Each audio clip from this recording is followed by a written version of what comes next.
श्रीराम समर्थ. सुप्रभात. हिंदू जागृती न्यास व श्री घंटाळी देवी संस्थानच्या प्रभातेमनी या कार्यक्रमात डॉक्टर अश्विनी बापटचा सस्नेह नमस्कार. श्री ब्रह्मचैतन्य महाराज गोंदवलेकर प्रवचन. 6 मे.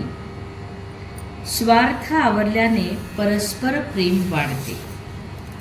परस्परात प्रेम वाढवण्यासाठी काही गोष्टी आवश्यक आहेत.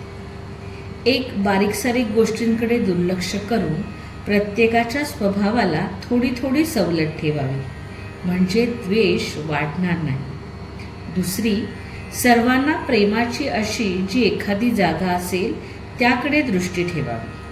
तिसरी, कोणतीही सूचना सांगायची झाली तर त्या व्यक्तिविषयक न बोलता नम्रतेने आणि गोड शब्दात सांगावी. चौथी, अत्यंत महत्त्वाची गोष्ट जी मध्ये या सर्वांचा बऱ्याच प्रमाणात अंतर्भाव होतो अशी बाब म्हणजे स्वार्थाला आळा घालणे.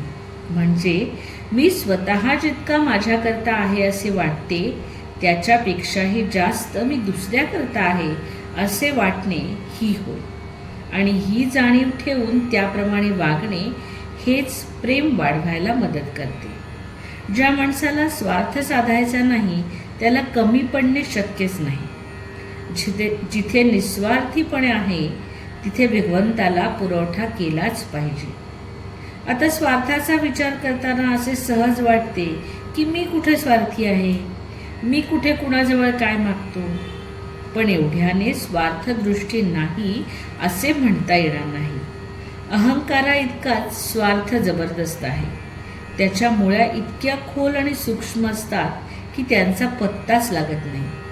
स्वार्थ 3 प्रकारचा असू शकतो: कायिक, वाचिक आणि मानसिक. देहाला दुसऱ्यानिमित्त कष्ट न होतील इतक्या प्रकारचा असू शकतो. काळजीने वागणे, दुसऱ्याविषयी कष्ट कमी देता येतील हा कायिक स्वार्थ. माझ्या बोलण्याला सर्वांनी मान डोलवावी, मी कुणाला काही कमी जास्त बोललो तरी त्याने ते निमूट सहन करावे, अशा तऱ्हेच्या वृत्तीला वाचिक स्वार्थ म्हणता येईल. आणि माझ्या मताप्रमाणेच सर्वांनी वागावे, माझे विचार बरोबरच आहेत अशी जाणीव इतरांनी ठेवावी, अशा तऱ्हेची आपली इच्छा, त्याला मानसिक स्वार्थ म्हणता येईल. आता मी माझ्याकरता जितका असेल त्याहून जास्त मी दुसऱ्याकरता आहे असा विचार केला तर असे दिसून येईल की मी जेवढी मला स्वतःला सवड ठेवतो तेवढीच किंवा त्याच्याहून थोडे जास्त सवड दुसऱ्याला ठेवणे जरुरीचे आहे. म्हणजेच जे दुसऱ्याने आपल्या बाबतीत करणे आपल्याला बरे वाटत नाही ते आपण दुसऱ्याच्या बाबतीत न करणे, आणि त्याच्याच उलट जे दुसऱ्याने आपल्याला केले तर बरे वाटते तेच आपण दुसऱ्याच्या बाबतीत करावे. हेच सर्वाचे सार आहे आणि हाच खरा धर्म आहे. आपण जगावर प्रेम केल्याशिवाय परत प्रेम मिळणार नाही, आणि पुष्कळांच्यावर प्रेम केले तर आपण एकटेच त्यांचे करतो, पण प्रसंगाला ते सर्व आपल्याला मदत करतात. जो पुष्कळांचा झाला तोच भगवंताचा झाला असे समजावे. बोधवचन.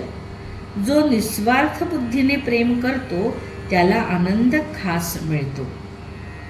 मंडळी, रामरायाचे आणि श्री घंटाळी देवीचे आशीर्वाद आपल्या कुटुंबावर अक्षय राहो. जानकी जीवन स्मरण. जय जय श्रीराम.